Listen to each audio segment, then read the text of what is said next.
On average, people who falsely confess are interrogated for up to 16 hours before admitting to a crime they did not commit. Research shows that the reliability of confessions is greatly reduced after a prolonged interrogation. According to the Innocence Project, 63% of false confessors were under 25, 32% were under 18. Juveniles are more likely to falsely confess to a crime than adults. The youth are more vulnerable to false confessions due to factors like mental health, low intelligence, and suggestibility during police interrogations, using tactics like coercion, deception, and promises of leniency. In fact, many juveniles waive their Miranda rights without understanding the consequences, or knowing that they can ask for a lawyer at any time. Welcome back to Justice 4. We're your hosts. I'm Jackie. And I'm Sam.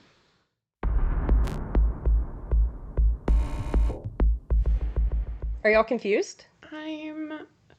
Yeah. Okay, it's not going to get better. Great. Awesome. So excited. All right, so we're back with another case submission. And I feel like we say this a lot, but this one is a really good one.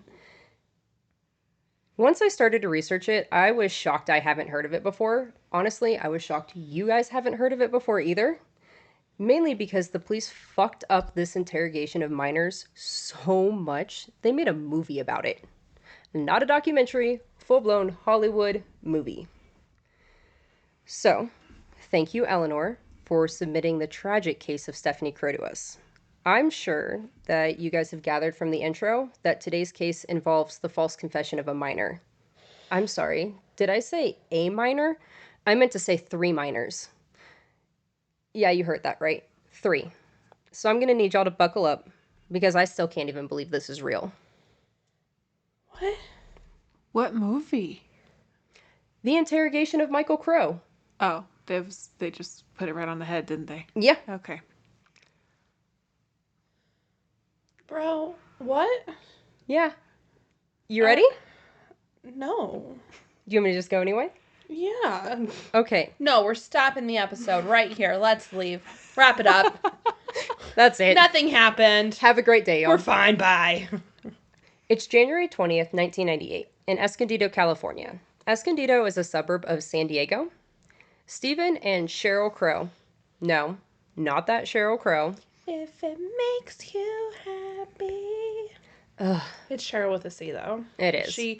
She told me beforehand because of Yeah. who I am.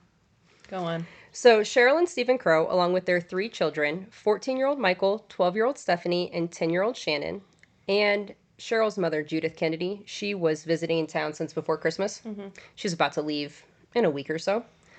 They were all just enjoying the evening. Cheryl's brother, Mike Kennedy, came over. It was a pretty normal night. Judith made hamburger helper for dinner. I mean, 98, that's banging. Dude, the thing is, though, hamburger helper in the 90s and early 2000s was so fucking good. And they've changed something, and now it sucks. It's trash. It's trash. It's garbage. It's absolute garbage. Awful. Michael helped Stephanie with her homework, and then Stephanie and Shannon argued over what they were watching on TV. You know, late 90s. We got one TV in the living room. Yeah. So after this, Michael retired to his room like a typical teenage boy to play video games. Stephen had a headache when he got home from work, so he went to bed early about 8 p.m., watching TV to fall asleep. Cheryl's brother Mike left about 9 p.m., and when he left, Judith decided to head to bed. And since Judith was staying in Shannon's room, that meant Shannon was heading to bed too. Mm-hmm. But they would often watch TV for a little while. You know, good grandma. 10-year-old's not ready to go to sleep as early. So they were watching TV in their room, and then Cheryl headed to bed about 10 p.m. Side note about the Crowe household, everyone slept with their doors closed. It was like a fire precaution, where it blocks the fire from spreading from all the rooms. That's where late 90s. Okay. Everybody slept with their doors closed. I thought that was opposite of what you were supposed to do, but I mean, I feel like precaution, maybe. Hazard, absolutely. There we go. Like, they did it, yeah. Sorry, I'm just confused at the fact that we have to say that, because if I had a bedroom door, it is always closed at night. Same. But, Same. But just, it's important. Oh, okay. My other thing also, Because you said Stephanie was 12. Mm-hmm. And Shannon was 10. Mm-hmm. Why wouldn't they make the girls room together? No idea. I feel like have the girls room together. Well, I just know so my we're at the sister end and of I- Judith's trip. So what if like Judith like stayed in Stephanie's room for the beginning of it? I don't know. The youngest one gets the shit into the stick. I don't know. Share a room with grandma. I don't know. That's just weird to me. Make the kids room together. Let grandma have a bed by herself. Valid. But hey, what do I know? Proceed. During the night, Cheryl heard a knocking / like pounding sound on the wall, and she was also awoken by the door in her room kind of like opening and then closing again. And she kind of like nudged Steven, and they both kind of assumed that it was one of the family pets and just went back to sleep. Michael also heard someone pounding / knocking on the laundry room door, but when they stopped, he figured somebody had just let them in and went back to sleep. Michael later got up at 4:30 a.m. with a headache, and he went to the kitchen to get some Tylenol, and then he went back to bed. At 6:30 a.m., this is now January 21st, the next day, Judith could hear Stephanie's alarm going off, and she was just like, okay, come on, turn it off. You know, just laying there, waiting for your kid to hear their alarm. This is my kid all the time. My husband's alarm. Yeah. Like, sir. And after a while, she just could not ignore it anymore. Yeah. So she got up to basically tell Stephanie to wake up and turn off her alarm. Turn your damn alarm off. Yeah. So Judith goes down the hallway, and I need to explain the opening to Stephanie's room real quick. Okay. So it wasn't like the hallway and the doors were flush for her room. The other rooms there were. There was what is called an alcove. Okay. It's like a little like opening area before the door, but it wasn't like massive or big. It was just like this little tiny space. So as Judith came around that corner, she was greeted with the most horrific scene that she has ever seen in her life. 12-year-old Stephanie was laying in a puddle of blood on the floor in the doorway of her bedroom. Judith began screaming for Steven and Cheryl. Steven tried to pick up Stephanie, but he couldn't because she was cold and stiff, and he stopped. He just couldn't move her. So he tried to use the phone in Stephanie's room, but it wasn't picking up for a dial tone. So he had to run into the living room, and he grabbed the phone and called 911. Here's Steven's 911 call. Oh, good God. My daughter! What's the problem? She's laid on the floor. She's not breathing. There's blood all over the place. Please, oh, we gotta help her. My daughter's dead. Meanwhile, Cheryl, absolutely beside herself, runs to the kitchen to call 911 as well. This is possible because the Crowes have two separate phone numbers, like landlines, in their house that they can access. After Cheryl called 911, she runs back to Stephanie's room and lays on top of her, while Steven ran outside and checked to see if Stephanie's window had been messed with from the outside. He then went to the end of the driveway to flag down police. Not that the entrance was hidden, it was just easy to miss if you weren't familiar with the area. When police arrived, Cheryl had to be physically removed from Stephanie's body by police and paramedics. I know. I was shocked at this as well. From a true crime and an investigative perspective, it's like, oh my God, what are you doing? Yeah. But as a mother... Sorry, I have a secondary question. You just said both Steven and Cheryl separately called 911? At the same time, yes. But, like, why? Because it was panic. I understand. Because he went to get the phone to work in Stephanie's room and it didn't. So he left to go get to another phone. Cheryl ran to another phone. Okay. They both called. Panic. Okay. And I completely, as a mom, I understand her going back and laying on top of Stephanie's body, because what she said afterwards was, if I could just warm her up, if I could just get her warm. There was no logic. So she was in denial from the start. 1,000% was she in denial. She literally was trying to protect her, hold her, warm her back up. Yes. Not a smart idea. Very much not. Hey guys, don't do that. Don't do that. Don't touch the body. But I understand, but don't. As a mom, I get it. I'm not a mom. I don't get it. Don't do it. Officers questioned the Crowe family in the living room, while investigators began working on the house and Stephanie's bedroom, as well as Stephanie. The family was taken to the police station where they were stripped of their clothes and photographed nude, including Michael and Shannon. After this, the kids were separated from their parents. Stephen and Cheryl were put up in a hotel. Michael and Shannon were taken into protective custody and placed in the county's shelter for children. What? Yeah. So much just happened in those couple of sentences. First of all, they were taking nude photos of children, So underage children. they stripped everyone in the family. I think they allowed Shannon to keep her underwear on, but her bra was not allowed. She was 10. Yeah. And they wanted to take pictures of their bodies because this happened in the house. And they're checking everybody in the house to make sure that they don't have any scratches, don't have any They always injuries. have to check the first, Everybody. the family. So I that get it. included Judith, Mom, Cheryl, Dad, everybody brother, in the house. I get it, but that's a wild. Like, did they get permission from the parent? Did they need Yeah, Stephen permission? himself said that he didn't like it, but I get it. Okay. they're trying to figure out what happened to their daughter. As long as. And this they is got like within permission. hours Yeah. of them finding her body, okay? Okay. Meanwhile, back at the Crowe residence, police were working on figuring out what happened. The first thing they checked were all the doors and windows in the house. They found a sliding glass door attached to the master bedroom unlocked. The door of the laundry room near the garage was unlocked, but we'll get back to that. And the window in Stephanie's bedroom was unlocked, but the screen was still in place and there wasn't any disturbance of dirt, bugs, anything on the window around it. It was clear that nobody came in or out of that window Okay. at all. And it was also clear to the police that there was no signs of forced entry in this house. That's why I tell people, lock your fucking doors. Like, I don't know what's happened yet, but lock your damn doors. So I do bring this up much later in here. And I'm going to bring it up now. The laundry room door was always left unlocked.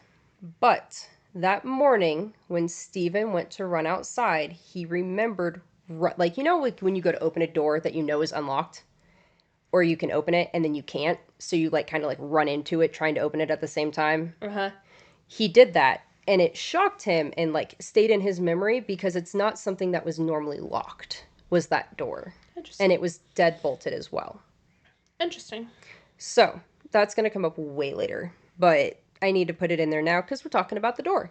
But also lock your doors. All of them. Yes. And he told that to police that morning. Yeah. This all led the police to believe that somebody in the house was responsible for Stephanie's murder because there's no sign of forced entry. But despite the entire house being searched, no murder weapon was found, no bloody clothes were found, and no blood was found outside of Stephanie's room. Stephanie's autopsy and her bedroom where she was found really helped investigators get a better idea of what happened. Stephanie, who was 5 foot and weighed 110 pounds, was found wearing a gray shirt, blue jeans, white socks, a red sweatshirt was laying next to her, and her hair was pulled back into a scrunchie. Her right foot was slightly resting on a murder mystery book. This is how we found her. She was in jeans. I thought she was going to bed. And that is something I need you to bring up a lot later for me and remind me to talk about. Okay. Because I still have questions about that. Great. There were also strands of hair found in a ring Stephanie was wearing. These strands of hairs were also kind of wrapped around her fingers. Stephanie was laying in her doorway when Judith found her, but it didn't seem like that's where the attack took place. Stephanie's pillow and bedding were soaked with blood. There were also noticeable cuts in a blanket on her bed, consistent with a knife. There was a bit of blood on the railing of her bed. Stephanie was stabbed 9 times while in her bed before trying to crawl out of her room to get help. Unfortunately, she never made it past her doorway. Of Stephanie's 9 stab wounds, 2 were fatal. 1 severed a major artery and caused external bleeding, and the other perforated a lung and caused blood to accumulate in her chest cavity. None of the 9 wounds was below the chest, were below her chest. They were mainly to the left side of her head, her ear, and her neck area, with the exception of the 2 fatal stab wounds, which were to like the back of her shoulder and like on her upper chest. She also had a cut on her finger, and they scraped underneath her fingernails, thinking that she possibly could have fought back, and in doing some of that, got some of her killer's DNA. The condition of Stephanie's body indicated that she died about 6 hours before she was discovered. So we're putting her time of death midnight. And they make a little bigger window and say after 10 p.m. No shit, it was after 10 p.m., my guy. That's when everyone went to bed. The fuck? Yes. I have a question. Yes. So there was 2 fatal wounds. Mm-hmm. How are those the fatal wounds if she got stabbed in her head? Just getting stabbed in your head doesn't kill you. I understand that, but certain parts of your head, including this area, because of what's in here. She got stabbed behind her left ear. Oh. And they weren't like... So the wounds that were on her neck and behind her ear weren't like as deep wounds. Mm-hmm. They're more like kind of like graze across wounds. You know, like they stabbed, but like it wasn't like the chest one, Mm-hmm. the one that with her lung. And that made those ones were deep ones. Okay. And like perhaps she was moving? Oh, yes. Okay. That's what it seems. With the one on her shoulder possibly turning, like we saw with Gannon and how his stab wounds went through. Mm-hmm.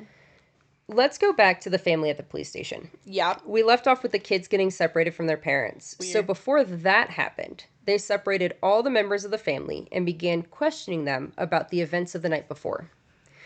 Police first focused on Stephen, trying to figure out what kind of relationship he had with Stephanie. Did he give her more attention or no attention? She was the middle child. She got no attention. Actually... Oh, no shit? Stephanie was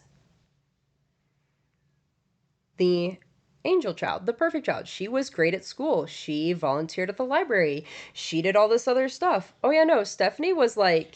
As a middle child? No. Oh, yeah, like the way. least middle child of middle children. Do I need to tell you? I was like super shocked. Yeah, no. No. During this time is when police told Stephen and Cheryl that they would be taking the kids into protective custody. Uh-huh. And I also want to say that nobody said that Stephen was creepy with her or any of these things. They actually, they realize Stephen is being honest and truthful and is a grieving father very quickly in this and aren't focusing on him. Okay. Very quickly, it's very obvious that he did not do this. Okay. So... Was there any indication for why they automatically depended on him? Just because he's the dad? And she was his favorite? Oh, we're going to get into a comment about that in a minute. I'll tell you why they started there. But see, this is what it feels like when you do this to me. But first, I want to play you a clip from Stephen himself when they were in the hospital. Okay. Or not in the hospital, at the police station. Okay. The cop came back in and they said that they're taking the kids away from us. And they're going to they're taking them and putting them in protective custody. Well, at that point, I'd had enough, and I threw a fit. The kids were crying, and they were upset, and I just said, well, it's going to be okay. These are the good guys. They're here to help us, like we've taught them their whole lives. And I just hugged them and told them we'd get them as soon as we could. And then I had to leave. After that, Cheryl and Stephen tried to leave because they had been told that they weren't under arrest. And if you're going to take my kids and put them in protective custody, I'm not staying here and doing this anymore. What are we doing? Yeah. So listen to what allegedly happened. They told us that day that we weren't under arrest and that we can leave at any time. So after they'd taken the kids away, I said, well, then let's go, because I'm through with this. This is ridiculous. So we walked downstairs to the police department, and the second we touched the glass doors to exit, they were locked. But the second we did that, there was cops coming out of the woodwork and, with their guns drawn on us. And the one detective, Detective Risley, standing there with his gun pointed at my chest, yelling at us, "Get back upstairs." And I'm thinking, what is this guy? He's nuts. So we complied with him and went back upstairs. So the reason I said let's watch what allegedly happened is because, of course, the Escondido Police Department denied this ever happened. And denied, and they still deny this ever happened. But Court TV put it in a documentary, so... Most police stations have video cameras. Are we saying we don't have footage of this? Oh, this police station has a lot of video, because we're going to watch some of it here in a minute. Oh, they just didn't have videos. I just don't feel like they want to produce that. And their front door. Okay, I'm not going to get into it. But it's all alleged. Yeah. Stephen and Cheryl were kept at the police station for 15 hours that day. Jeez. Before going to a hotel, because they wouldn't be able to return to their house for 10 days. I also want to note something odd that kept being said to them that day. The police kept saying, this isn't going to be another JonBenet Ramsey. This isn't going to be another O.J. Simpson. While I get the JonBenet Ramsey part, I'm not entirely sure about the O.J. Simpson part and why they're using that other than there's like a major case. The only thing I can think of is the media coverage on it. I'm thinking the media coverage for OJ and because they're in California, but the JonBenet was where they started with Stephen. Yeah. And why they went instantly to him. But the other half of that JonBenet comment was because once they cleared Stephen, they went after Cheryl. Went after Michael. So we all know that they had their suspicions on Stephen and they cleared them. But they were also suspicious of Michael from the time they arrived at the house. Police officers and a social worker were at the scene that day and observed Michael being withdrawn from the family, not grieving in the same way, sitting away from the rest of his family, and just playing his Game Boy. Another thing that caught police attention while at the house was that when they were asking Michael about what happened that night, he recalled waking up at 4:30 a.m. with a headache and going to the kitchen for Tylenol and some milk. He told them that he had to turn his TV on in his room so he could see because it was so dark. When asked about Stephanie's door being opened or closed, he said he thought it was closed, which immediately set off red flags in the officers' minds because at 4:30 a.m., Stephanie had been laying dead for hours in the doorway of her room. Remind me, how old is Michael? 14. Okay, I have many thoughts on this. Do you want me to keep them to myself? No, go ahead. I wake up frequently in the middle of the night with headaches. And depending on how bad this headache is, I'm not going to remember shit. Thank you. And that's why I'm saying this is iffy. Because one for me is when... Okay, in my house, the doors in my room are dark colored, like wood. Yeah. When it's dark, I have run into, going to, look in Nicole's room. In the middle of the night, I have ran smack into her door because I thought it was open and it wasn't. Okay, yeah. So honestly, I don't know if the door's open or closed unless I'm sometimes I go this to see if it's open before I walk in things. So, no, I get it. Yeah, I don't, and also he has a headache. Yeah, I can say my bathroom is literally inside of my bedroom, and I could not tell you anything about what No. I can't even tell you if which one of my cats is laying on the floor in front of me while I'm trying to walk down the stairs in the dark. No. Absolutely not. So that is... Okay, I see where police are having to pay attention to everything. I get it, but he's also a 14-year-old. 14-year-old boy. He's not paying attention to his sister's bedroom doors. Let me walk out to the kitchen because my head hurts. That person's door is closed. That person's door is closed. Oh, that one's open. I should check. Bruh, no. No. And they even ask him if Shannon's door is also closed or open, which he can't see that. It makes sense when we ask Stephanie because Stephanie's door is straight across. For those of you watching, you've probably seen this outline of the house a few times. For those of you listening, it's on in our show notes and Instagram and Facebook. You can find it to look at it during this. But let me tell you what else led them to suspecting Michael. In a bedroom, they found "Kill, Kill" carved in a windowsill. Now, I've seen that this was carved in Stephanie's windowsill, but I've also seen that it was carved in Michael's windowsill. And I was not confident for putting who, so I said a windowsill. because originally I thought it was Michael's, and then at some point I started reading it was Stephanie's, so a windowsill. So they also found a story that Michael was writing where the main character killed his sister, but it's more like a mythology type Norse god type thing, not really a modern thing. And so that doesn't mean shit. Well, it does when you look at everything else found in his bedroom. So there's other writings and poems, and those are all linked to death as well. But he also has all of the video games that you could think of. Vampires, zombies, Tomb Raiders. And then they begin on his Dungeons and Dragons. No. Or D&D as it's commonly referred to. Oh, I forgot and of course, they have all of these books that are related to this. And if you're following along here and you remember the satanic panic of the 80s and early 90s, we're D&D still have yes. So piece that together with a 14-year-old boy not crying in his mom's arms over his sister and playing his Game Boy at a table, telling them he didn't see her door open and did. Mm-hmm. And then you add in all the D&D, the vampires, the video games, and you have the police's perfect suspect. I have 3 things to say really quick. Mm-hmm. First of all, she is surrounded by 2 people who play D&D a lot. We're very into D&D. And she told us that this was going to come up, and I forgot about it. You forgot about it. D&D is not the devil. If you look into anyone that plays D&D, we don't play it the way it's intended. Just go watch Stranger Things. It explains it all. No. I'm sorry. Eddie does a very good job of making people not judge other people for D&D and making the satanic panic anti-satanic panic. I'm not going to get into this with you. We'll talk about it later. We can. Secondly, I don't even remember what I was going to say now.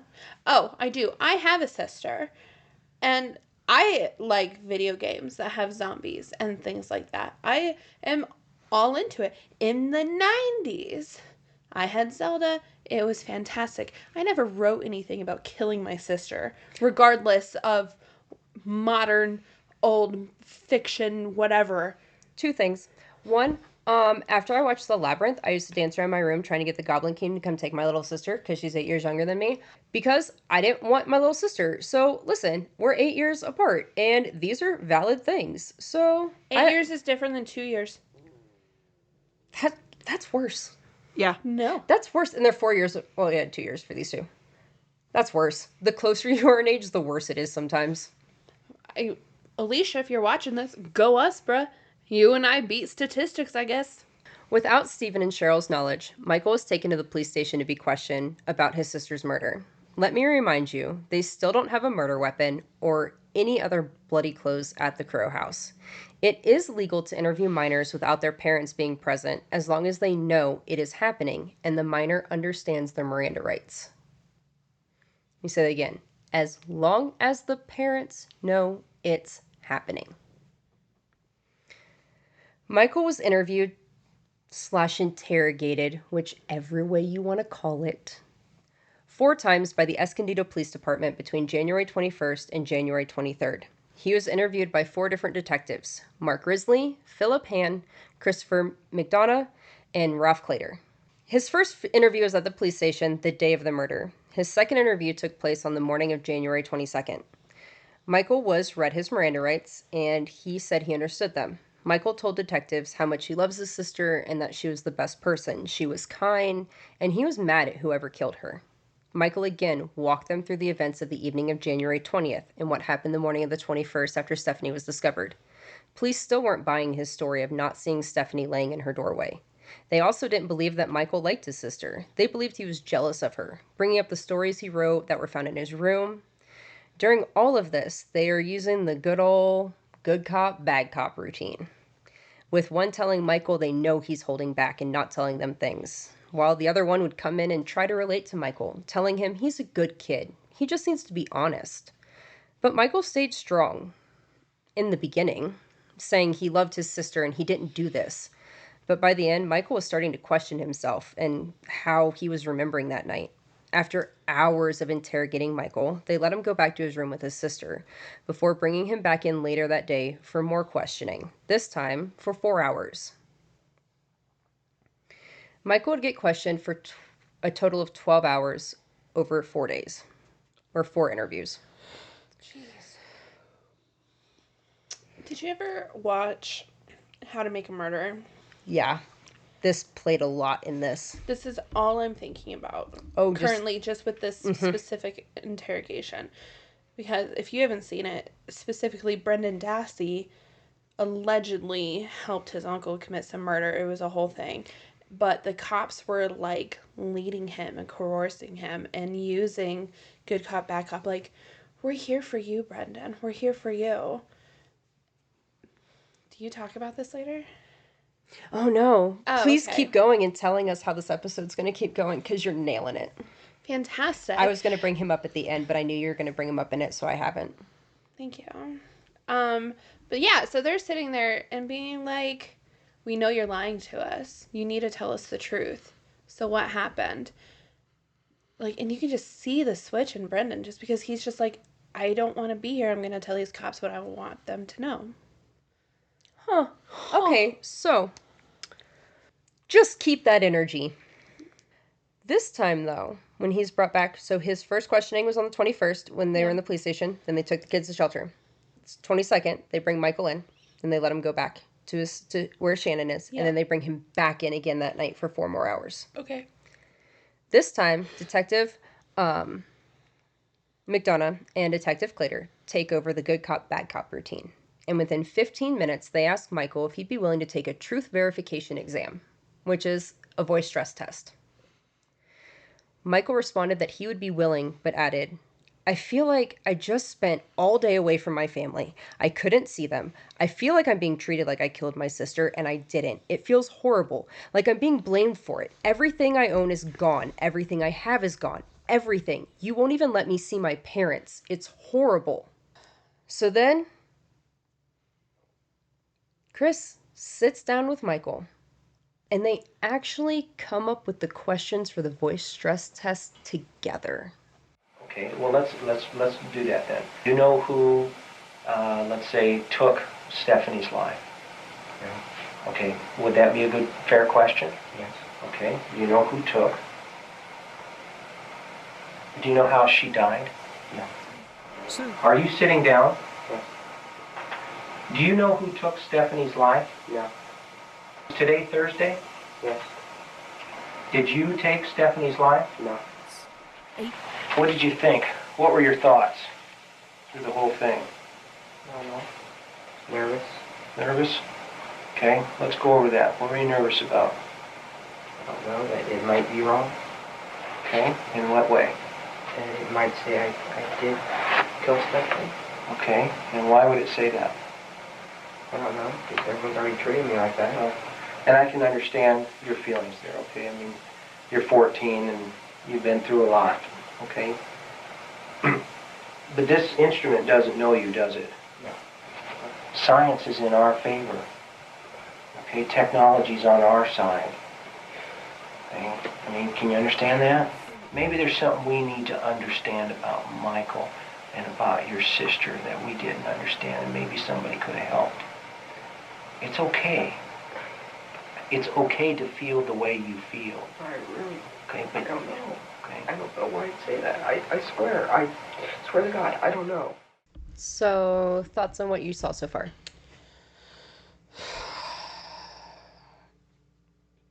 I don't know. I don't entirely know what my thoughts are, because it's like, this is obviously not a test that's admissible in court. So, It has the accuracy rate of flipping a coin. fantastic news. Cool. So, Now we're lying to him about new age technology, and the government had it, and now we can use it, and it's top tier. we have science on our side, and this technology doesn't know you, does it? Sir? And you can start to see him, I don't know. I don't know. You guys are making me feel this way. So detectives decide to turn up the heat, and they begin lying to Michael, which I isn't feel illegal. like- yeah. I feel like they started, like, seeing him start breaking down because I think he started questioning himself. Watch this. Ugh. Say, Michael, we have your hair in her hand. And all of a sudden, you go, now what? I mean, what are you going to do at that point? I mean, At that point, hypothetically. I would have to completely blank out and did it without knowing it. Because I don't know. Okay. Hypothetically. Could that have happened? No, not that I know of. Not that you know of. Like I said, I would have to be completely unaware of it. Okay.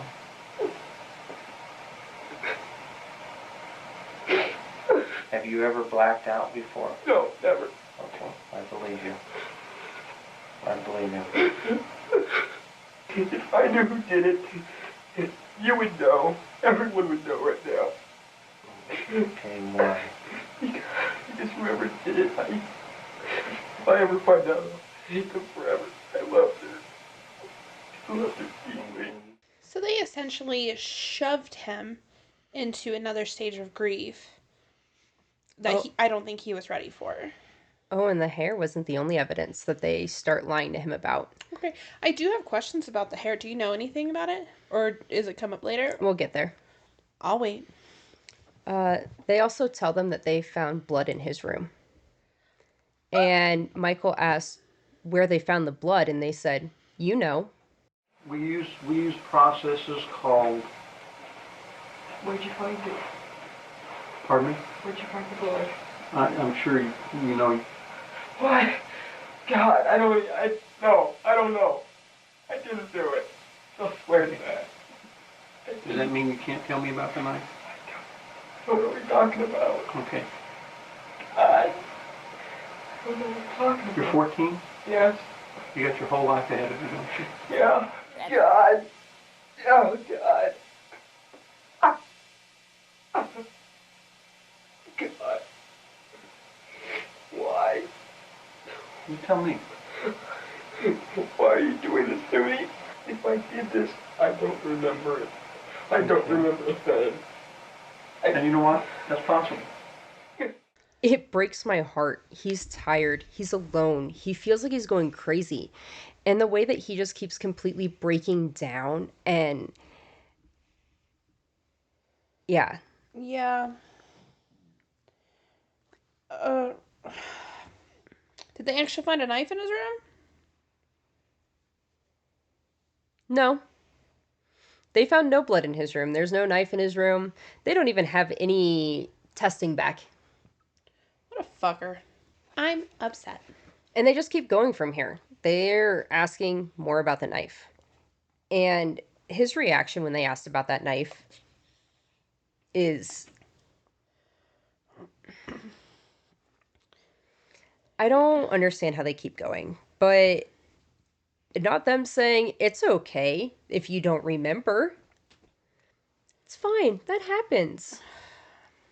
And it wasn't long after that this segment of interrogation ends. Oh, no. The following day, on January 23rd, Michael was interrogated for 6 hours. Oh Detectives... my gosh. Yeah. 6? Oh, just wait. This is low numbers for what we got coming up. Bitch. Detectives took the time to meet with a clinical psychologist before bringing Michael back in. And he gave them advice based on what he had observed from the videos of Michael already being interrogated. Police were hell-bent on getting Michael to confess to the murder of his sister, Stephanie. They once again told Michael they had blood in his room, they had the hair on Stephanie, they had proof that no one had entered the home, so it had to be a family member in the home that did it. It was brought up to Michael that there could be 2 Michaels inside of him, a good one and a bad one. And they keep suggesting that Michael killed Stephanie and he just can't remember it. Did they truly believe this? Or are they just trying to pin it on someone? They truly, wholeheartedly believe Michael did this. Detectives then suggest that Michael write a letter to Stephanie asking for forgiveness. What the fuck? It's actually like a really common interrogation technique. It Basically, the point of this is that you would be more willing to be remorseful or apologize or explain things if you're writing to the victim and if you did it. So I couldn't get this whole letter, but a few excerpts from it is, Dear Stephanie, they are putting me through hell, which I think that's what I deserve. If I did do this, then I am insane. The only way I know I did this is because they are telling me I did this. I want you to know I was not myself when I did this. Oh God, please tell me they didn't use that as a confession. So detectives take this as an admission of guilt. God damn it. And tell him that he needs to tell them the details of the murder. Then they promised they would help him. But he's running out of time because the evidence is coming back and it's really bad for you, Michael. So get ahead of the evidence and tell us what happened. They tell him he has two paths. One where he doesn't help and they make this case for themselves and he goes to jail. Or he tells the truth and helps them and they will help him out. By the way, that's illegal. They can't do that. They cannot promise leniency. Uh-huh. So, illegal. Oh, look, we're up to 2 illegal things. You have my personal guarantee that the help you need to accept this is going to be forthcoming. That is what the system is geared for. I want to go down that path. No. Cut it out. Cut it out, Mike. Cut it out. Yeah. The reason I'm sounding impatient, Mike, is the 11th hour is rapidly approaching. All this evidence is going to be in. Rush on some things that, quite frankly, is going to bury you, my friend. And you need to head that off at the pass. You need to take the step over here first, but hit with this avalanche. But there is no evidence against Michael. There's nothing. They don't have anything back. We're 2 days later. We don't have DNA. We don't have nothing. We can't rush that. It's 1998. He's 14. But he's 14. He doesn't know this. Mm-hmm. And where are his parents? They don't know he's being interviewed. They don't know he's being interrogated. They have no idea. Next question. Did they read him his Miranda rights every interview? They did. I'm pretty sure they did. I have it like in the beginning of the first initial one. They like take it line by line and make sure they understand. And he goes, yeah. Yes. Okay. But Michael just keeps insisting he doesn't remember doing this. And that's when Detective Clater goes, it's okay. I'm going to help you remember, Michael. I just think you don't want to, but let me help you. I have this overwhelming feeling that I killed her, but Okay, let's hear. Let me hear about it. I don't know why I feel that way. Let me hear about it. It won't, I'll lie. I'll have to make it Tell up. us the story, Michael. That night, I'm better. She couldn't take it anymore, okay? So, I got a knife, went to the room, and I stabbed her. How many times did you stab her? In your life 3 times. The only reason I'm trying to lie here is because you presented me with 2 paths. One, I am just deathly afraid of. I'd rather die than go to jail. Okay. Where'd you get the knife? I don't know where I did What did you do with the knife afterwards? I don't know what I do with the knife. Give me some of these details. Not your hollow lying. I mean, getting a confession from somebody with it starting off, I'm gonna have to make it up. I'm gonna have to lie. Yeah. Yeah. And so I really wish he wouldn't have. I like him saying it because we needed it. Him saying, how many times did you stab? I'm gonna have to lie. 3. But if he wouldn't have said, I'm gonna have to lie, and would have just said 3, that would have been lying enough in its own. But he also thought he was lying because at this point, he doesn't know how many times she was stabbed. This was after 4 hours of questioning that what you just watched happen. Okay. And Michael then starts asking for his parents. So they leave the room and take Michael into the hallway. They tell him that his parents hate him and they don't want to see him. And they tell him that his parents saw all the evidence and that they also believe that he killed Stephanie too. Detectives then bring Michael back into the interrogation room, and Michael goes on to basically trash his parents and siblings, saying he hates them. He goes on about being angry and his body being taken over. Michael never did give them a full detailed confession of the murder other than what we have gone over. Any form of confession he does give starts with, "This is all a lie," or, "Okay, but I'm going to have to make this up." Detectives even tell him to make up the story for them using the evidence they got and give it to him piece by piece. And every time Michael says, "I will have to lie." After 6 hours of interrogation, Michael is arrested for the murder of Stephanie. And here's how Michael's parents found out about it. Oh my gosh. 12:30 at night, we got a call from the police station, and it was Detective Sweeney saying that they made an arrest in the case. They arrested the murderer of our daughter. And I said, who was it? Who is it? And they said, "We've arrested your son." We thought he'd done it. I mean, because at that point, because when a police officer tells you that someone did something, you think that they did it. I mean, we had trust in police up until this point. The first thing I asked Michael when he got on the phone was, did you have anything to do with this? Did you murder Stephanie? And he said, "I don't know, Dad. They keep telling me I did it, but I don't know." That is also when Michael's parents find out that he was being interrogated for two or 3 days without them knowing. They thought that him and Shannon were in protective custody and being cared for. Yep. Wow. So I had to get through Michael's interrogation so that everything that happens next will make sense. While Michael was being interrogated, he was asked about his friends. He said he didn't have many friends, but he had 2 best friends, 14-year-old Joshua Treadway and 14-year-old Aaron Hauser. Detectives went to both Aaron and Josh's house on January 22nd. So this is one day after the murder. Josh said his parents were not home. Police entered the house anyway to talk with Josh. They saw a knife on his couch, and Josh said it belonged to his brother. His brother would later tell police that it was Josh's knife.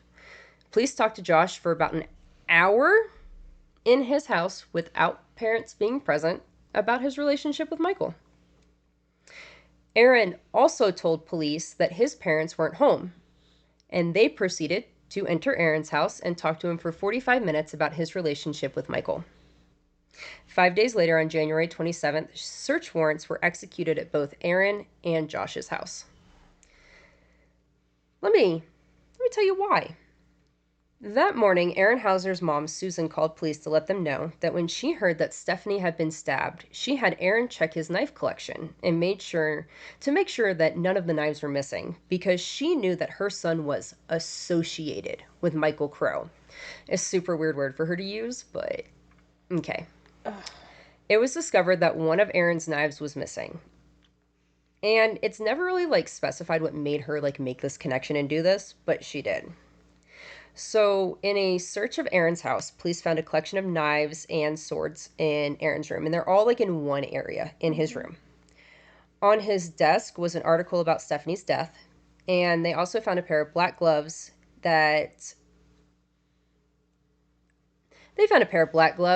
We're just going to leave it there because I have to tell you about something later for that to come into play. How O.J. Simpson of him. Yeah. A little bit. This before the OJ comments were made, but it also, that triggered police off of something that Josh had said in an interview. Mm-hmm. We haven't talked about him yet. Okay. Police also found various cleaning solutions in his room, like hydrogen peroxide and Brasso. I understand the Brasso with the knife and sword collection, not so much the hydrogen peroxide. Under a couch in the house, they found an empty knife box, and this knife was called a Best Defense knife. Best Defense is it wasn't the brand, but it was the type of knife. I don't know. It's just going to keep coming back up, but it's called the Best Defense knife. But this box wasn't found anywhere near Aaron's collection of knives. But it was enough for detectives to bring Aaron into the station to interview him. And this lasted for 2 hours. And the main focus was if Michael ever expressed wanting to hurt his family or his sister. They asked Aaron if he thought he could have killed Stephanie, like Michael could have killed Stephanie. Yeah. During this interview with Aaron and him talking about the missing knife and all that stuff, detectives remember Josh's couch and that knife that was on top of it that he lied about. And so they get a search warrant for Josh's house. And in Josh's bedroom, they find a knife under his bed. And this knife matches the description of the best defense knife that Aaron is missing. The knife appeared to be clean and was sent for testing. Detectives then requested Josh's dad bring him to the police station for questioning. Josh is then interrogated for 13 and a half hours, from 7 p.m. until 8:30 a.m. They would not let him eat or sleep, and they also lied to him about evidence. Told him that he would get leniency, and they also administered a voice stress test on him as well, but they did not administer that test until 3 a.m. Remember, he is also 14 years old. In this interview, Josh makes a lot of conflicting statements about how Michael felt about Stephanie. He also talks about the knife and admits that Aaron gave him the knife, and that knife is what they're using as the murder weapon. It actually does get matched to the autopsy and the blanket, but it's a knife and it's wounds, so it is a knife of that type. It's not like a bullet. We can't specifically match a knife, a wound to a wound. Yeah. But they're pretty positive with, like, the angle and the shape of it. I mean, I feel like they could match. Yes, but you can't definitively. So if you line up all of those best defense knives that came off that same assembly line, any one of those knives could have done it. But bullets and guns, when they are specifically marked, you can match. It's a lot easier to definitively say this gun fired this bullet that shot this person with this bullet here. You could have two knives that are the exact same, and you cannot prove to me, unless there's blood trace on it, or one of them has a nick that made a very noticeable mark as it went in and out. You couldn't get a jury of reasonable doubt. Okay. So yes, I see where you're at. Despite all of this, they let Josh leave without charging him with anything. Did they get the knife? They have the knife. They have the knife. Did they test the knife? Yes, it is in testing, because it looked clean initially, but they, pop it open, do everything. However, a few days later, they would have Josh call Aaron while they monitored the call, and they were trying to get Josh to get Aaron to admit his part in the murder, but Aaron just kept denying having anything to do with it. 2 weeks later, on February 10th, Josh was interrogated again, this time for 12 hours. He is not Mirandized for the first 10 hours, only the last 2 hours. What? Oh, because that's when he confessed. Oh my God. So Josh said they planned the murder when they went back to school after the new year. Michael hated his sister and wanted to kill her. So the plan was for him to be the lookout and to get rid of the knife. He said he left his house at 11 p.m. to go to Aaron's house. He got there at 11:30. Aaron was dressed in black and had black gloves on. They got to the Crowe residence at 12:30. While walking up to the house, Aaron put the knife in the waistband of his pants, but like in the back. He said it was easier to grab that way. Michael met them at the door, and Aaron and Michael went in the house, and Josh stayed outside as a lookout. But then he got cold, so he just went in the kitchen to wait. After a while, Michael came back out of Stephanie's room with the knife and began rinsing it in the kitchen sink. When detectives asked who Josh thought killed Stephanie, he said Aaron, because the plan was for Michael to keep Stephanie quiet while Aaron killed her. He then said that him and Aaron left and walked home. He said Aaron still had the knife and that Josh got home at 2:30 a.m. I knew that Michael was supposed to go in there and sort of take care of keeping Stephanie quiet. And Aaron was supposed to go in and take care of the business. It was going to happen. And I was going to dispose of the knife when it was done. Michael came back a little while after that, and he was rinsing the knife in the sink. What's your question? I guess it's more of a comment than anything, just based off of what he was saying. So he was definitely implicating everyone else technically but himself. Yes, and let me expand on that. So he talked a lot about how Aaron was very condescending and you just stay here as the lookout. You can't handle this. You can just handle getting rid of the knife. And but also, like Michael, Josh was fed all of the evidence, all the things. And let me add something else in. These boys lived like 8 miles away from the Crowe residence, according to Stephen and Cheryl, because their first thoughts were, there's no way those boys walked in that time frame. Yeah. There's no way. So, And this is also at the end of a 12-hour interrogation that went overnight into the next morning again. 14 years old.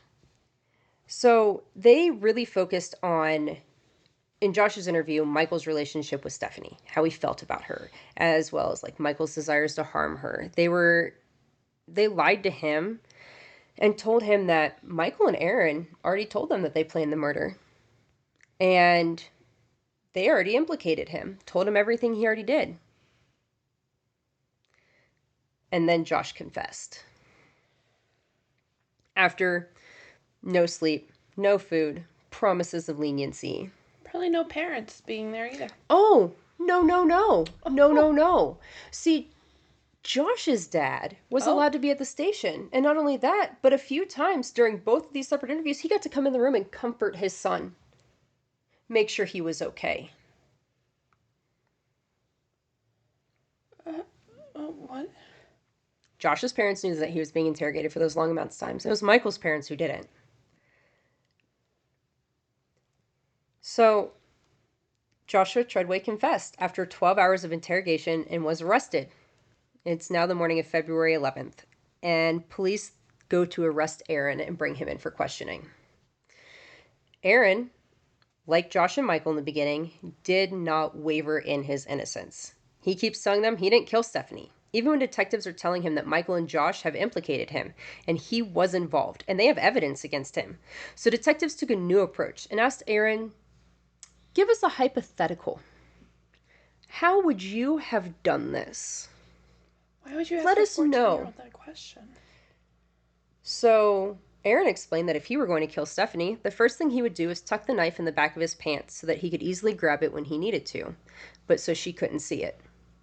He would grab one of her arms and put it behind her back, and with the other one, he would grab and close her mouth and nose and pull her chin up.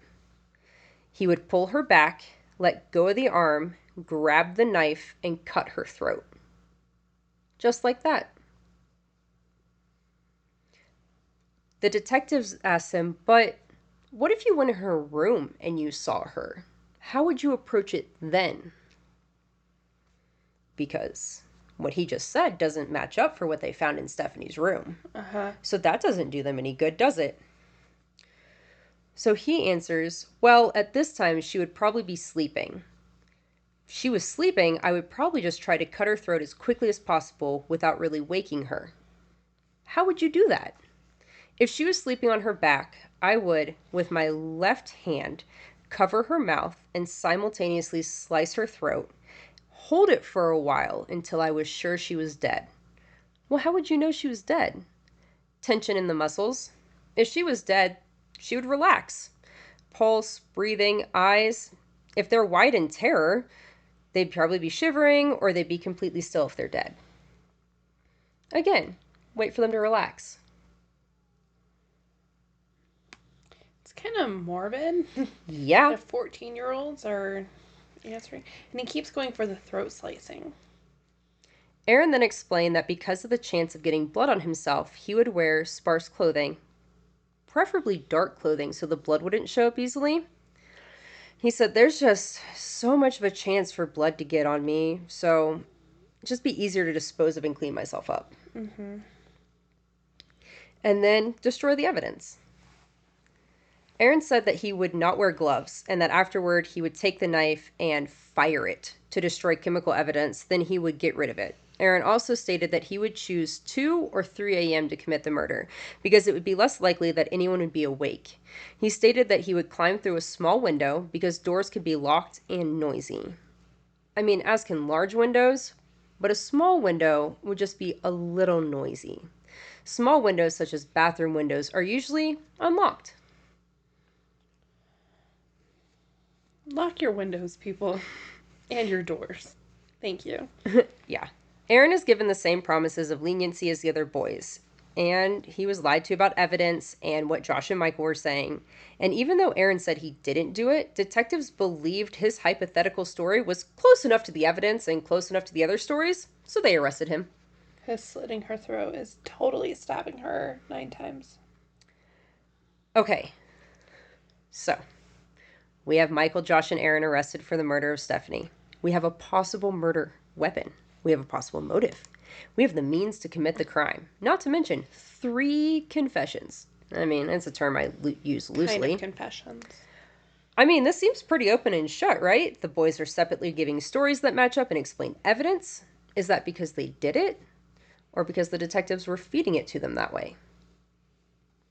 While you think about that, let me tell you about the 911 calls that were made in the Crowe neighborhood that evening. Oh, no. Multiple calls came in that evening about a man walking into houses looking for a girl named Tracy. If he couldn't walk in, he banged on the doors or pressed his face against the window. Sheldon Holmes called police after this man told him he was looking for Tracy and that a neighbor told him to come look at his house. Sheldon said he was lying and then followed the man as he went in the direction of the street that the Crowes lived on. He said that this man was just yelling, spinning in circles, so Sheldon goes back to his house and calls the police and is like, hey, this isn't okay. A little after 9 p.m., this same man approached a property which was half a mile away from the Crowe residence, banged on the door of a trailer, and yelled, "This is Richard! I want to see your daughter Tracy!" Patrick Green, who lived in the trailer with his wife and daughters, told him no one named Tracy lived there and ordered him to leave. However, Richard, who appeared intoxicated, insisted Tracy was there and kept banging on the door. Patrick then grabbed his pellet gun and went outside to warn his father-in-law, Gary West, who lived like in a trailer right outside the residence. Like, alert, like, crazy person right here. And this guy's yelling, "I want to see the girl." And Gary ordered Richard to leave, and he was calling the police. So Richard walked backwards down the driveway, staring at Gary and Patrick the whole time. Then he turned around and headed up the road leading to the Crowe residence. Gary went inside and called the police. You called him Gary-in-law. I did call him Gary-in-law. Escondido police officer Scott Walters drove around the area looking for Richard, but he didn't see anyone. He circled the west driveway in his patrol car and then drove to the Crowe residence. Officer Walters noticed the door leading from the laundry room to the interior of the house was open. As Walters circled the Crowe's driveway in his patrol car, it's kind of like... Mm-hmm. His patrol car activated the motion sensor light above the garage. And it was above the laundry room in the garage. And as it did that, he saw a figure step further in the doorway and shut the door. Because this officer didn't see Richard, he considered it a no-contact call and left. And he listed the suspect as gone on arrival. So we have a witness of a body, of a silhouette of... A silhouette in the doorway of the laundry room door of the Crowe house, shutting the door at 10 p.m. Around 10 p.m. When they were all going to sleep. The following morning... Oh, I'm sorry. I'm very slow today, which would make sense why she was still in jeans. Go on. She never made it to bed. That's what I thought from the very beginning, that she never made it to bed.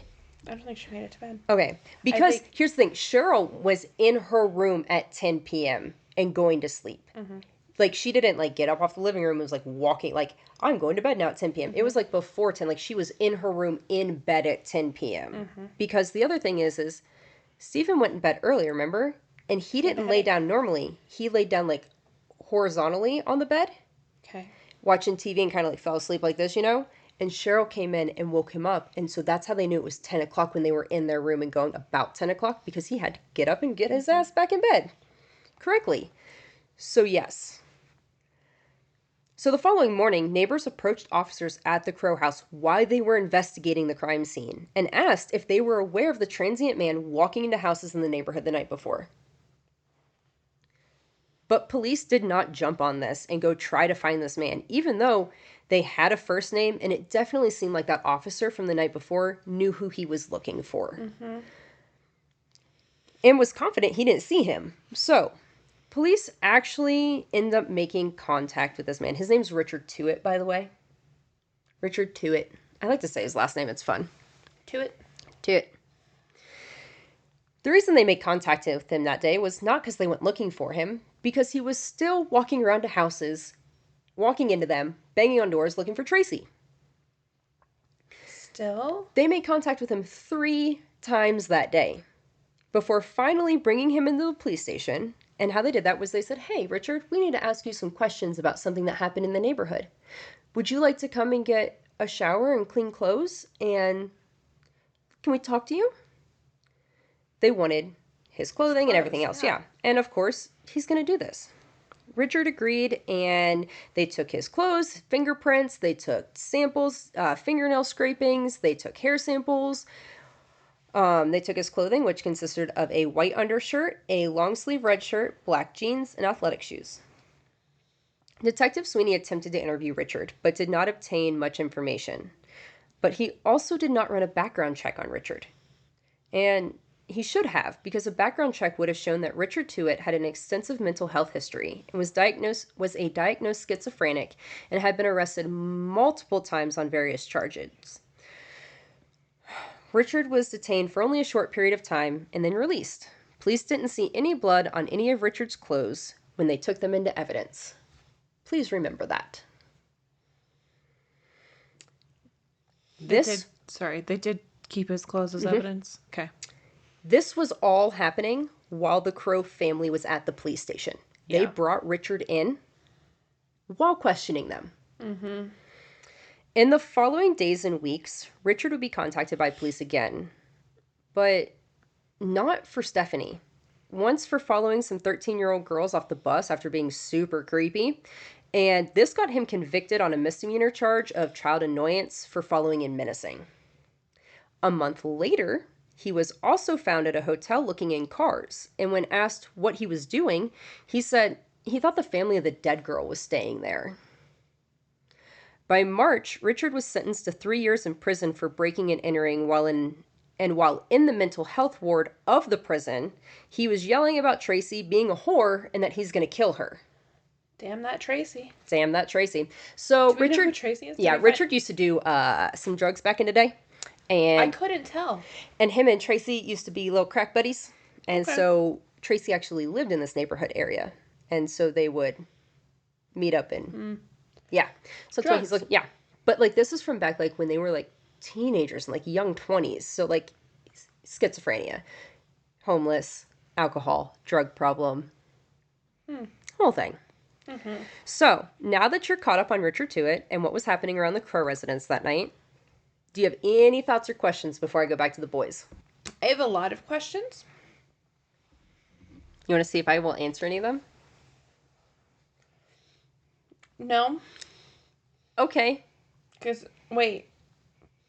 Like, keep reading? Yeah. Oh, yeah, do that. I mean, do you want me to, like, is there any that you want to ask to see if I will answer?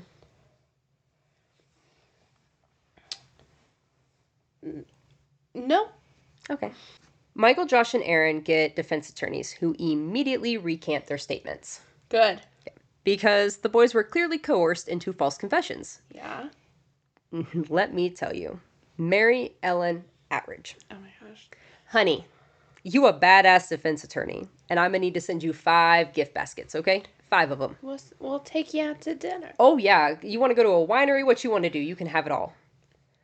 So, she is such a badass. She went right to work. She watched every second of those tapes. She pulled in experts to look at them. Was she the defense attorney for all 3 of them? She's Michael Crowe's defense attorney, but they're trying them together. So, like... What? They're trying them, like, separate. At first, it's just follow along. It's complicated. Okay. She's a badass. I feel like she just took over for all of this, and she's just our main one in it. There's probably a whole team, but Mary Ellen... Well, usually. So, she She starts pulling experts and everything. Michael, Aaron, and Josh would spend the next 8 months in juvenile detention while everyone fought over whether or not the confessions were obtained legally. December of 1998, a superior judge threw out Michael's confessions on the grounds that it was illegally obtained through psychological coercion. The judge does, however, allow part of Josh's confession to stay, the most incriminating part, the last 2 hours, where he confesses and is Mirandized. Interesting. It's also determined that the boys will be tried as adults. And Mary Ellen is like, okay, bet. I thought, okay, fine. You want to do it the hard way, I'll do it the hard way. If you want to let in the last confession, I'll bring all the other ones in, and I'll show the jury where they came from. We will do this the long way. I love her. I fucking love her. As soon as I saw that part, I was like, bet. So, oh, you want to leave the incriminating stuff in? Cool, let's see all the non-incriminating stuff. Look. Yeah, just golly. like, oh yeah, I love her. She goes, okay, fine.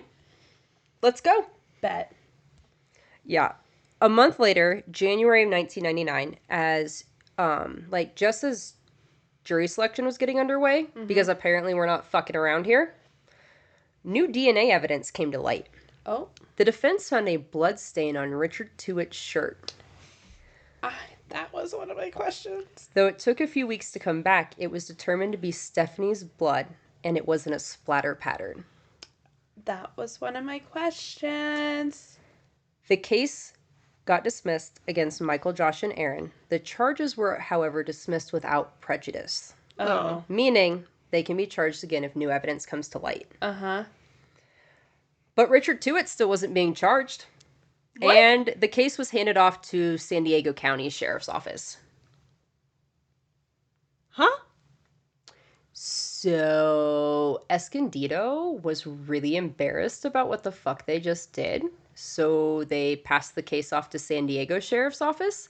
And since Escondido is a suburb of San Diego's police department, because Oceanside is part of San Diego, they came in with a stress test. And so the San Diego Sheriff's Department was like, I don't know about this. And because they're so dead set on the boys killing her.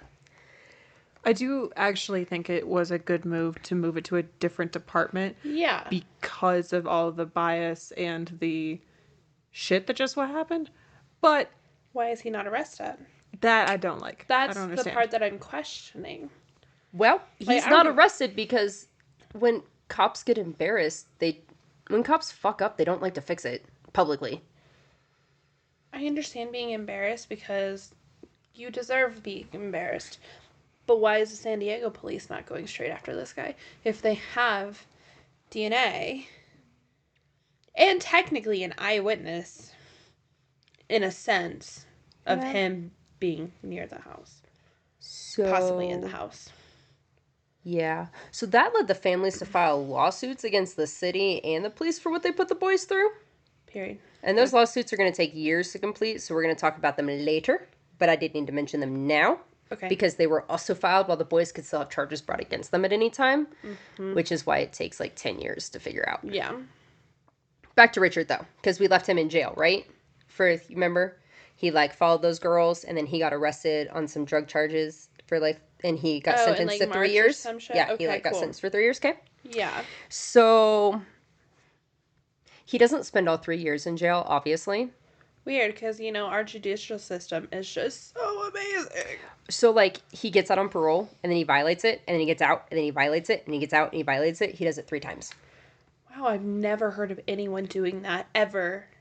One of these times was in November of 2000. He took off his ankle monitor and ran away from a halfway house. He was found 70 miles away. Can you guess where he was found? Looking for Tracy?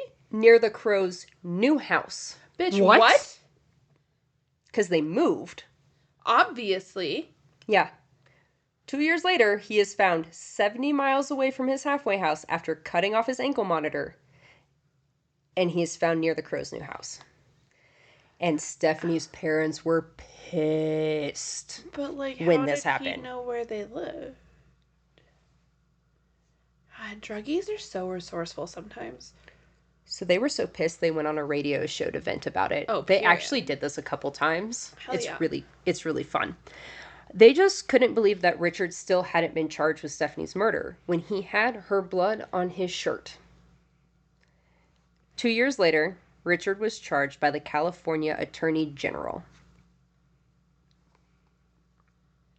The California Attorney General, not the San Diego Sheriff's Office. Uh-huh. Yeah, San Diego also didn't want to do shit with this. So he was charged with Stephanie's murder. Yeah. Yay! But not by San Diego. Trial wouldn't start for 2 more years. In February of 2004, the first day of jury selection took place. And Richard took this opportunity at lunch to slip out of his handcuffs that were attached to a table. He only had one attached because he's eating, you know. And he managed to get out of the courthouse, hop on a bus, and it took him hours to track him down. Bro, this is some, like, Ted Bundy-ass shit. Yeah. Richard's trial. So they did find him? Yeah, they found him and they brought him back. Great. He was now handcuffed with both hands from now on. So what happened was, so it's really funny because I suggest you watch this episode when we're done, is the interrogation room with Chris McDonough. He has Richard's lawyer on there. And he says that what happened was he realized the way he was cuffed to the table, if he switched his hands, it'd be easier. So he asked the officer who was over him to switch his hands. And when he did, he then, like, took that opportunity to, like, keep eating and, like, slid his hand out and then just walked out. So the prosecution presented the DNA evidence of Stephanie's blood on Richard's clothes, showed the 911 calls, and eyewitnesses putting Richard in the neighborhood, acting erratic, going into houses. They used his activity in the following days of following girls Stephanie's age and getting charged with it. They bring up a police officer seeing someone close the laundry room door to the Crowe residence. They believe that that was Richard Tuite and that the timeline fits when the murder occurred. Everyone is in bed. They note that he was unstable and able to commit this crime, thinking Stephanie was Tracy. The defense, on the other hand, has an entirely different story. And it doesn't involve Richard at all, because there's no way a transient schizophrenic could pull off this murder the way it was done. They even used a BAU profiler to testify that it was a calculated murder with more than one perpetrator. They focused on Michael, Aaron, and Josh, saying that one or two of them held the comforter over Stephanie's, like, face to hold her down and keep her quiet, while someone else stabbed her. Then they left, and Stephanie moved the comforter, crawled off the bed. There was no way Richard could have gone into a house he had never been in, made zero noise, walked just into Stephanie's room, which shared a wall with her parents' bedroom, stabbed her in her bed 9 times without her making any noise, without him making a noise or letting Stephanie make any noise, then walked out of the house without getting blood anywhere else or taking anything or waking anyone up.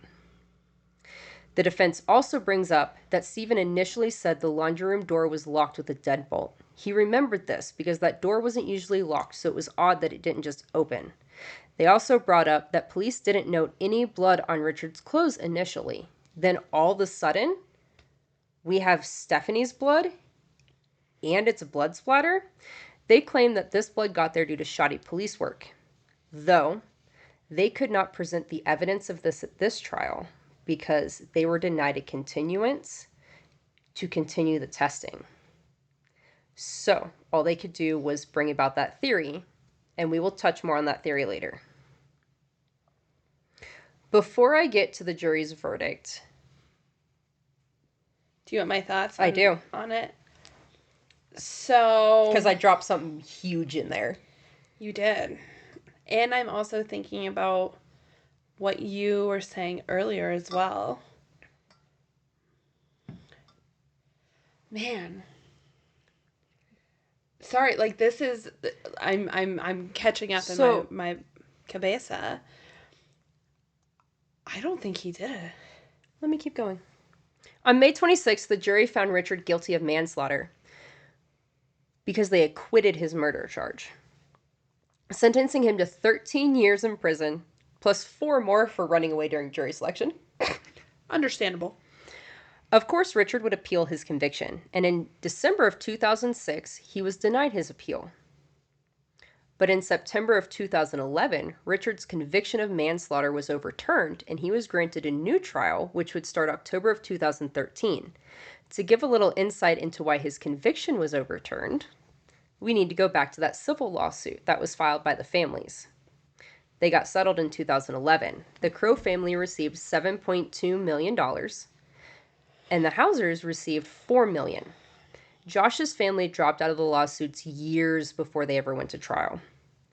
Something else that shockingly happened when these lawsuits were settled: Michael, Josh, and Aaron were declared factually innocent in Stephanie Crowe's murder, permanently dismissing criminal charges against them. Okay. So let me talk about Richard's new trial before you ask those questions, because I know that in his first trial, I didn't answer questions. Well, it's not really questions I have. It's all like I'm piecing a couple of things together, and I'm in no way thinking... There's evidence I left out. Of course there is. But I'm thinking about the stuff that you did tell me with the recount of the night of all of the families. Whereabouts? Yes.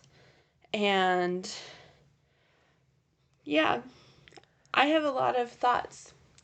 We're almost there to where we're... The FBI Look right there. It says Thoughts Sam. Fantastic. So let me just read this, and then you get to go ham. Great. Okay? So Richard's new trial started October 2013. The Crowe family actually testified in this trial. They testified about the night before, the morning they found Stephanie. Michael was called to testify about how he felt about Stephanie, his motive for the crime. Oh, yeah. And about how he told multiple people while he was in juvie that he killed Stephanie. The defense focused on the blood on Richard's shirt and how it got there. They said... I need you to stop. I need you to stop for a minute.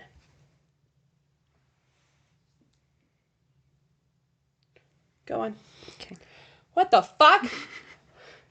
What the fuck, Jackie? Go on. You're going to have...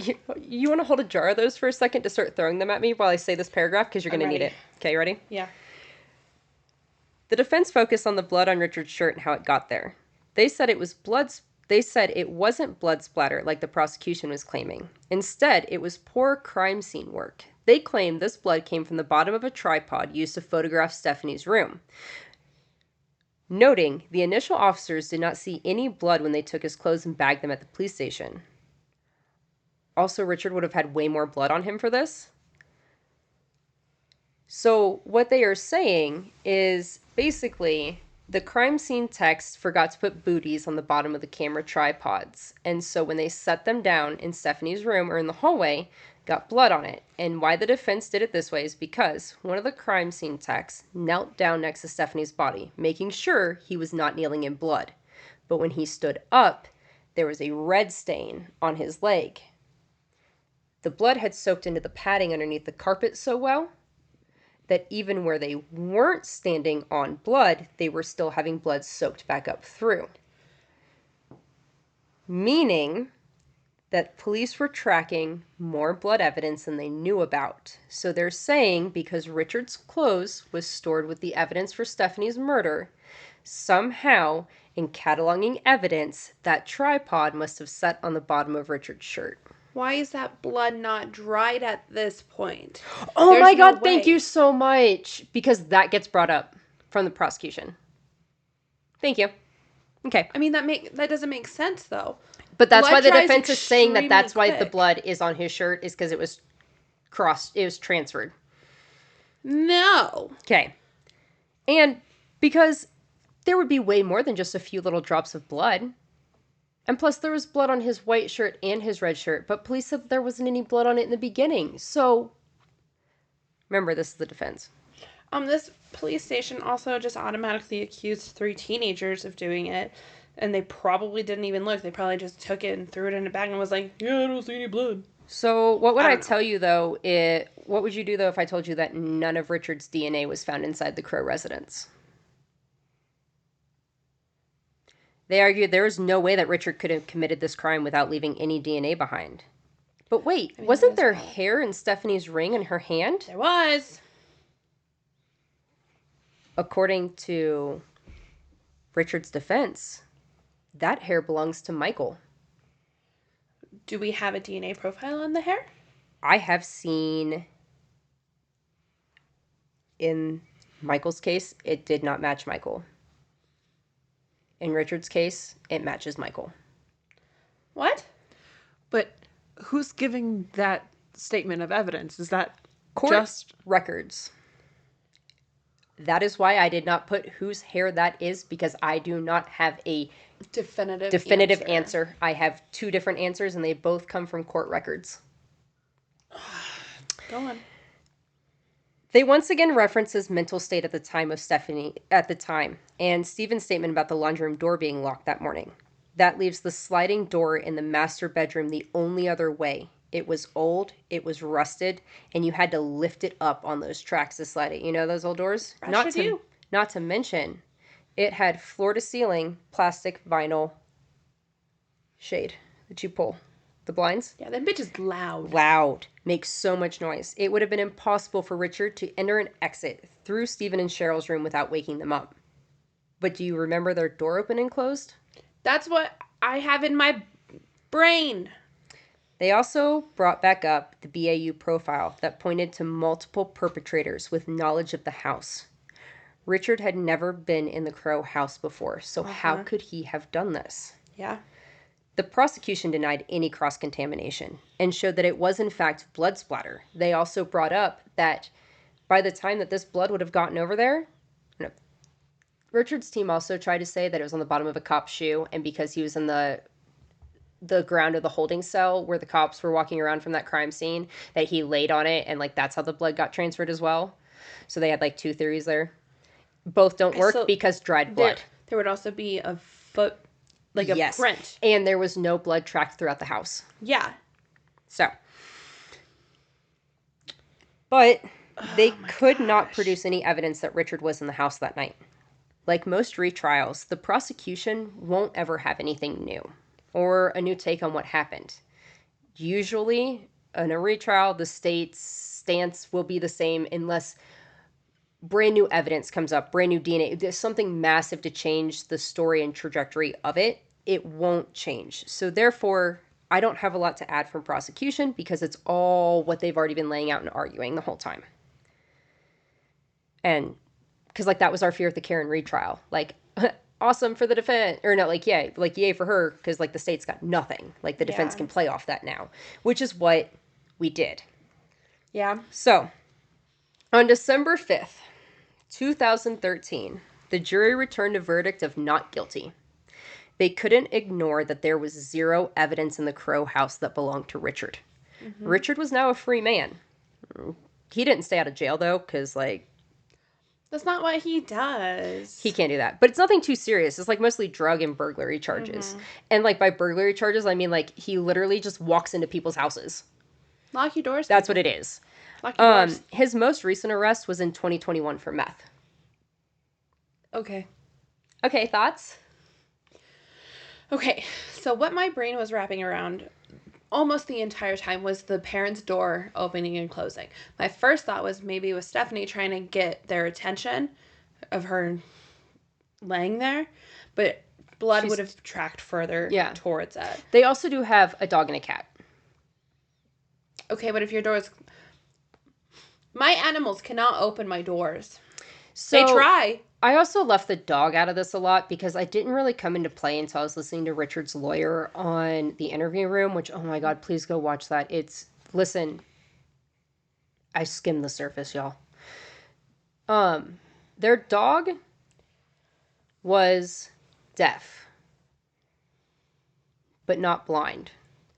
So, his lawyer was also arguing that dog didn't make a noise and didn't do anything with a random person in the house. And because the dog was deaf. Yeah, I'm saying his smell is even more heightened. And Richard is a transient. That's true. Complete stranger. Yes. Okay. So that's where they're she thought that was one of their animals, open. If you don't shut the door all the way behind you, push it open or close or whatever. Mm-hmm. But yeah, so. I'm having another thought now. I mean, it's a thought I've had, but I need to tell you. This is your turn. It's Thoughts by Sam. This is specifically alleged. My own opinion here. And especially because they have been factually Factually cleared. Yes. I don't know if I agree with that. Because, no, you don't No, I'm not. I'm literally agreeing. I'm not going to talk at all. I'm just like... So, maybe there were multiple people involved. Someone holding the comforter down, considering how much blood was on her. She was obviously probably not in bed already. So someone was probably holding her down, someone was probably stabbing her, and someone was probably opening and closing the parents' door, making sure they didn't hear anything. Oh, I never thought of that. I didn't think about that last part. The lookout. A lookout. There's 3. There may have been a lookout to make sure no one heard them. And then once the kids left, I don't know if they walked or not, but Michael probably closed and locked the door, and behind them. And one of them, someone, was clearly the one that they saw go inside the house as a shadow. And red is a very noticeable color, even at night. A police officer would have noted that person is wearing a red shirt, not just a shadow. Yeah. I understand factually cleared, but I don't know. And then I'm going to add more conspiracy onto this just because I watched Making a Murderer and I already brought it up. The police, they probably have a vial of her blood, especially with how much she lost, and just to have that DNA, just because that's something they do. Maybe they were so fucking embarrassed. Yeah. Can I tell you something? Tell me. That I didn't put in here because I was like, it's not like, this is already so long anyway. So the one of the people on the prosecution literally went on that same radio show that Steven and Cheryl were on, because this radio show in town was where like everybody was venting their shit about this. It's the gossip station. He goes on there and starts going on a rant. Like, what did you guys think? I planted evidence that we were just trying to accuse them, and we planted evidence for Josh. And oh yeah, no, he literally goes in there ranting about like, why would I do that? Blah, blah, blah. Yeah, like giving all that up freely. So fun time you brought that up. I'm just saying, like, there's no way that laundry room door, someone was standing out there, saw a cop. And, okay, and the thing is, I also agree, he's going into a house that he's never been in before. And like, we're not, you guys have seen the pictures in here. This is driveway up here. We're up houses in the trees. We're not in a suburban neighborhood with everybody's driveways are right next to each other and it's all lined up in a neighborhood. Like, you have to, it's not like every third house is the same layout. And also, 9 times. There's no way a stranger would stab someone 9 times. No noise, their blood not everywhere. Like, I don't know either. Like I said, I've done all this research, I've read all this stuff, and I don't know where to sit either. I wish that we would have had more legitimate interrogations and questioning done of these boys. The BAU profile is very telling. I do not think we have justice for Stephanie by any means. Absolutely not. I believe she was failed on so many levels by the Escondido Police Department. Not only that, but I feel like she got lost in her own case. I have been able to find so much information on Michael, Josh, Aaron, and Richard than I have about Stephanie, even when it comes to the actual details of her murder and her. In fact, it's easier to find information on Stephanie when you search the interrogation of Michael Crowe. But when you search Stephanie Crowe, you get this much info. When you search Michael, Aaron, Josh, or Richard, you get everything. Which leads me to my favorite part of every episode. Let's talk about all things Stephanie Crowe. We have. Stephanie Ann Crowe was born on April 12th, 1985. Her older brother, Michael, absolutely adored Stephanie from the moment she was born. Only being 2 years apart, they grew up extremely close. Stephanie was so excited when her little sister Shannon was born. With another 2-year age gap, all 3 kids grew up extremely close. Like all siblings, they would fight occasionally, but they were fiercely protective of each other. Stephanie was described as a kind, happy, and friendly young girl who was well liked by everyone. She enjoyed going to church and reading and was an active participant in her local library's youth program. She loved reading in the library so much that she would spend her entire summers volunteering at the library. Nice. Stephanie was an excellent student, and she loved school. Enjoyed being there, doing it, all of it. Stephanie was taken from this world far too soon. She will never get to go to high school or prom, have a first date, get married, or have children. She's never going to get to meet her nieces and nephews, watch her siblings get married, any of it. And it sucks. Cheryl and Shannon Crowe have never stopped speaking up for Stephanie. In 2017, they went before the San Diego Board of Supervisors to eject the prosecutor, Summer Steffens, from becoming the interim district attorney, stating that Stephanie's case would have gone a lot different if Summer had not been assigned to it. They had a 22-page letter prepared. It will be linked below. I'm not reading none of it. Ultimately, Summer would be appointed as the interim DA over a lot of protesting from the Crowe family. Essentially, this prosecutor made it very much seem like she came onto the case very late and didn't know a lot about it. Okay. And so when it came to Richard's trials and his retrial, I think it was in his retrial when she came in. That's why we have nothing new from the prosecution. Like, they do not believe the prosecution fought and tried. And whenever he got found not guilty, she was like, all of a sudden she was like, oh, I wasn't here. I came on months late. Got it. And so they felt like there was a lot of dropping the ball that happened with that. Mm-hmm. But they also did get the award of Voices of the Year for San Diego. Okay. In doing that and speaking out for Stephanie. They have since moved to a different state. At the time of Richard's second trial, Michael was about to have his second kid and was very like, can we get this going? Because, like, legitimately, if this man makes me miss the birth of my child. Yeah. Yeah. You know what I mean? Like, yeah. 1000%. So they are all living the quieter life, trying to still get justice for Stephanie, which they believe will happen through Richard. Like, they all still believe that Richard was the one who did it. Okay. But they also got, like, fucked around by the police department a lot. Yeah. Stephen and Cheryl did, and I feel for them for not knowing. If I were them, I wouldn't know who to believe or what to believe or trust. Yeah. To this day, Stephanie's case remains unsolved, leaving everyone asking the same question: who killed Stephanie Crowe and why? And I really encourage you to research this case more. Watch the documentary and the movie. Well, because it's really good, and it has one of the chicks from the Breakfast Club, not Molly Ringwald. Everyone keeps saying that. Ali Seedy? Yes. I remembered it. I believe so. But it's really good. I enjoyed both of them. Then come back to the comments and tell us what you think. There is so much to this case that I could have been here for 4 hours talking about it. I could have seen y'all next week for 4 more hours, and we could have joined again for 4 hours after that the following week. Like I said, the interview room, it's going to be linked below. Richard's lawyer is on there. It has a lot. They go through so much DNA evidence, so much stuff. Obviously. You left a lot of DNA evidence out. I covered it all that they really gave us. Like the hair, we are undetermined. The blood is all that. Like, was there anything on the knives? Did they check the kitchen sink? That was apparently... Nope, there's nothing on the kitchen sink. They referenced the bathroom sink in interrogations of being where they found blood.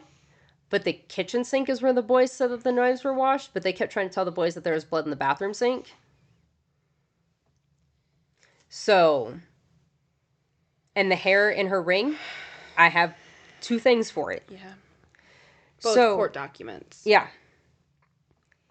And also, a lot of the evidence pictures and all that you've seen came from the interview room.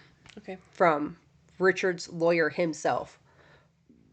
Made those all pretty and put them up there. Word. So, jury, do you think Richard did it? Do you think Michael, Josh, and Aaron did it? Do you think there is an option that we haven't even considered? I want to know. And please go check out the Innocence Project. They are working to prevent false confessions from leading to wrongful convictions. They are actively advocating for the right to counsel during interrogations and for mandatory recording of all custodial interrogations. The latter of which improves transparency and creates a truthful record of what led up to a confession. They are also working to ban the use of police deception in interrogation of juveniles. They're also trying to allow false confession experts to testify in court. I didn't know that wasn't a thing. I think it can be, but it's not like you got to fight to get it in there. Interesting. And they are also trying to convince judges to hold pretrial reliability hearings before a confession is admitted. So, like, to make sure that this confession was obtained legally, all good to go, now we may present it in court. Yeah. Studies show that 42% of juveniles had falsely confessed, compared with only 13% of adults. In the last 25 years, 38% of exonerations for crimes allegedly committed by youth under 18 years of age involved false confessions. Factors that increase the likelihood of a false confession: sleep deprivation, mental health issues. People with mental health issues are more likely to falsely confess every time. Being under the influence of alcohol or drugs, the threat of the death penalty, and most importantly, age. The youth are more susceptible to suggestion and are more likely to falsely confess. Know your rights, guys. Remember, unless you are being detained, you are free to leave the police station, no matter what they say to you. Once you are read your Miranda rights, remember, you can ask for a lawyer at any time, and they have to stop right there. Not, hey, let me ask you one more, or, oh, don't you want to do this? And then, no, they have to stop. Silence does not equal guilt. It could help you. Asking for a lawyer also does not equal guilt. Correct. No. Asking for a lawyer, silence. But I'm in agreement. Like, asking for an attorney is not admitting guilt. No.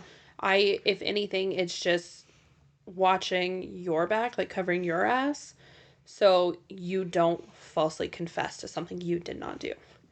Unless you're doing sketchy shit leading up to it, and if you haven't been asked if you want an attorney or spoken to the cops, don't get an attorney yet. No, oh yeah, don't do that. Don't get an attorney before then you will talk be guilty in the eyes of everyone. So just remember, get you a lawyer. Don't talk without that. Yeah. Yeah, and if when they're they not... say you have the right to an attorney and that you do not need to speak with them, it's true.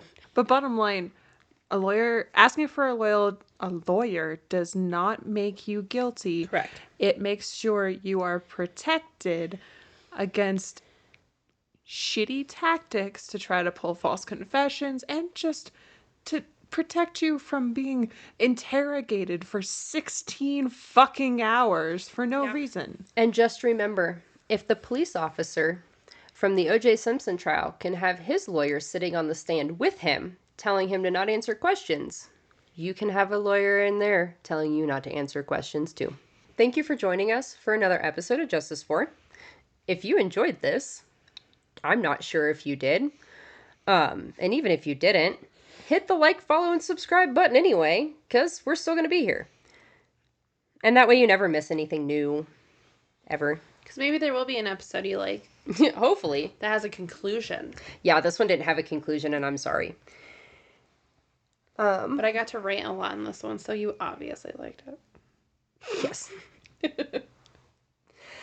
If you haven't already, please check out our website, justiceforpodcast.com. We have all of our episodes on there. You can find links to all of our social media, TikTok, Facebook, Instagram. We're hilarious. Go follow us over there. We're going to have a lot of updates for you guys, just a lot of other things. We have cool stuff coming up. And we have all of our resources on our website as well. Yes. And case submissions. Yes. If you want us to talk about something you don't want to research, like this case. Eleanor, thank you. Go ahead and send us a case submission, and we would love to hear it. We are going to have a lot of cool things coming up, so watch out on our socials because we have questions to ask you guys about them. We might have a little merch coming out soon. Not soon, but we are designing it and figuring it out, and y'all will see it eventually. We're really excited about it. We are so excited about it. That we may or may not have merch. We are not actually confirming anything. I cannot confirm nor deny those allegations today. Okay, I think that we are going to leave y'all now to enjoy the rest of your day. We thank you so much for joining us. Thank you guys for joining us. We will catch you guys next week. Have a lovely rest of your day and rest of your week. And we'll see you guys later. Okay, love you. Bye.